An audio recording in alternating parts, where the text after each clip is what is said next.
तो आज हम एक ऐसी कहानी की गहराई में उतरने वाले हैं जहां कला और खौफ दोनों एक साथ देखने को मिलते हैं।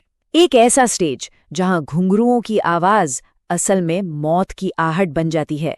चलिए शुरू करते हैं मौत का नाच की कहानी। ये जो लाइनें हैं ना, ये कहानी की शुरुआत है। मतलब यहाँ कोई मीठा संगीत नहीं है, सीधा सीधा एक डरावना वादा है। तो चलिए देखते हैं कि आखिर कैसे एक डांस मौत का पैगाम बन जाता है। तो कहानी का सेंटर है तारा, एक कमाल की डांसर, लेकिन उसकी जिंदगी एक अजीब से मोड़ पर खड़ी है। उसके सपने, उसकी कला, सब पर एक अनचाहे भविष्य का साया मंडरा रहा है। मतलब एक छोटी सी गलती और उसकी पूरी जिंदगी पलट सकती है। और यहीं से कहानी का असली टेंशन शुरू होता है। देखिए, एक तरफ है तारा, जिसके लिए ये डांस सिर्फ एक मौका नहीं, ये तो अपनी जिंदगी को बचाने की लड़ाई है। और फिर दूसरी तरफ है पॉलीमा, जिसका कॉन्फिडेंस, कह सकते हैं उसकी क्रूरता जितना ही खतरनाक है। तो ये सिर्फ एक कंपटीशन नहीं रहा, ये तो दो अलग अलग दुनियाओं की टक्कर बन गया है।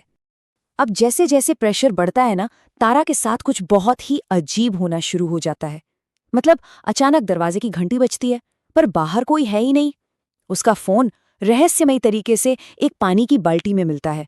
और फिर वो औरत ट्रेन स्टेशन पर सफेद कपड़ों में, जो उसे बस घूरती रहती है बिना पलक झपकाए।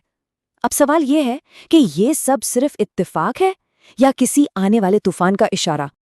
और यहीं पे कहानी में आता है पहला बड़ा ट्विस्ट। ये जो भी हो रहा है वो सिर्फ तारा को डराने के लिए नहीं हो रहा। ऐसा लगने लगता है जैसे कोई दूसरी शक्ति उसके अंदर से काम कर रही है। मतलब वो अब सिर्फ एक मोहरा नहीं है, वो एक हथियार बनती जा रही है। तो एक बात तो साफ है, तारा अकेली नहीं है, लेकिन उसका जो नया साथी है वो कोई इंसान नहीं है। चलिए आगे देखते हैं कि ये जो अनकहा सा रिश्ता बन रहा है, ये कैसे मौत के साथ एक सौदे में बदल जाता है। शो का इन्वेस्टर है जेम्स, और वो अनजाने में ही एक बहुत बड़ा क्लू दे जाता है। 7 साल। आखिर 7 साल पहले ऐसा क्या हुआ था? इस थिएटर के स्टेज के नीचे आखिर कौन सा राज दफन है?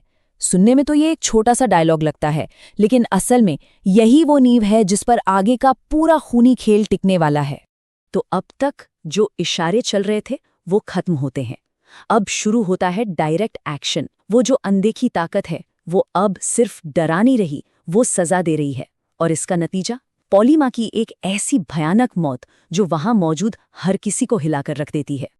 और बस इसी एक पल के साथ तारा एक ऐसे जाल में फंस जाती है जहां से निकलना लगभग नामुमकिन है।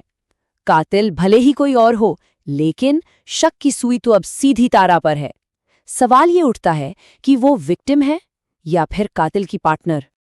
पॉलीमा की मौत कहानी का एंड नहीं है, बल्कि ये तो एक नए और कहीं ज्यादा गहरे रहस्य की शुरुआत है। अब सवाल ये नहीं है कि अगला लीड डांसर कौन बनेगा। सवाल ये है कि इस थिएटर के अतीत में आखिर कौन सा भूत दफन है। स्टेज पर अब जो तारा डांस कर रही है वो किसी आम इंसान का डांस लग ही नहीं रहा। उसका हर एक मूव, हर एक स्टेप इतना परफेक्ट है कि वो सुपरनैचुरल लगता है। ऐसा लगता है जैसे कोई और आत्मा उसके शरीर को कंट्रोल करके नाच रही हो। और ये परफेक्शन डायरेक्टर थापा को इम्प्रेस नहीं बल्कि बेचैन कर देता है। वो समझ जाता है कि यहाँ कुछ बहुत ज्यादा गलत हो रहा है। और फिर एक बहस के दौरान तारा की आवाज अचानक बदल जाती है। वो ये लाइन बोलती है, एक ऐसी लाइन जो सिर्फ एक ही इंसान समझ सकता है, वो जिसने ये शब्द पहले भी सुने हों। ये एक धमकी थी जो सीधे अतीत से लौट कर आई थी, और इसने थापा के दिल में खौफ पैदा कर दिया। थापा के चेहरे पर जो डर था, उसने उस अनदेखी आत्मा को एक नाम दे दिया, चंदा। और ये सिर्फ एक नाम नहीं है, ये उस पूरे रहस्य की चाबी है जो अब तक अंधेरे में कहीं छिपा हुआ था। कहानी अब एक नए और कहीं ज्यादा खतरनाक रास्ते पर मुड़ चुकी है। और ये जो एक्सीडेंट होता है, ये असल में एक वार्निंग है, एक सीधी सीधी चेतावनी कि चंदा का भूत अब सिर्फ थिएटर की दीवारों तक ही सीमित नहीं है। वो अपने राज को जानने वाले हर इंसान का पीछा करेगा, चाहे वो कहीं भी भागने की कोशिश करे। मतलब अब कोई भी सेफ नहीं है। तो अब वक्त आ गया है उस पर्दे को हटाने का। 7 साल पुराना वो सच जो चंदा की मौत की वजह बना था, वो अब एक भयानक फ्लैशबैक में हमारे सामने आने वाला है। और आखिरकार वो पल आता है जब तारा का सामना सीधा उस भूत से होता है। उसे जबरदस्ती अतीत का वो मंजर दिखाया जाता है और तब उसे समझ आता है कि उसे ही क्यों चुना गया। ये सब कुछ कोई इत्तेफाक नहीं था, ये तो किस्मत का रचा एक खूनी खेल था। और फिर सच पूरी तरह सामने आ जाता है। एक धोखा, एक ब्लैकमेल और एक बेहद बेरहमी से की गई हत्या। ये कोई एक्सीडेंट नहीं था, ये एक सोची समझी साजिश थी, एक ताकतवर आदमी के काले कारनामों पर पर्दा डालने के लिए रची गई एक खूनी साजिश। तो अब जब सच सामने आ चुका है, इंतकाम का वक्त भी आ गया है। तारा आखिरी बार स्टेज पर कदम रखती है, लेकिन इस बार ये सिर्फ एक डांस परफॉर्मेंस नहीं है, ये इंसाफ का एक खूनी प्रदर्शन होने वाला है। ये जो आखिरी डांस है, ये ऑडियंस के लिए तो बिल्कुल नहीं है। यहाँ घुंघरुओं की हर एक आवाज, हर एक मूव चंदा के कातलों के लिए बुना गया एक जाल है। तारा असल में नाच नहीं रही, वो तो चंदा का बदला पूरा कर रही है। और प्लान काम करता है। जिस जगह पर उन्होंने अपना गुनाह किया था, आज उसी जगह पर वो चंदा की आत्मा से घिर चुके हैं। नीचे स्टेज पर तारा का डांस चल रहा है और ऊपर मौत उनका इंतजार कर रही है। तारा का डांस खत्म होता है, वो झुककर अपना आखिरी सलाम करती है। लेकिन असली शो तो अब शुरू होगा। पर्दा तारा की परफॉर्मेंस पर नहीं, बल्कि चंदा के बदले पर गिरने वाला है।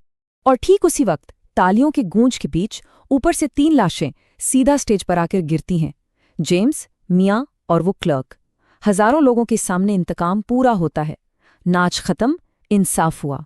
तो आखिर में सारे राज खुल जाते हैं।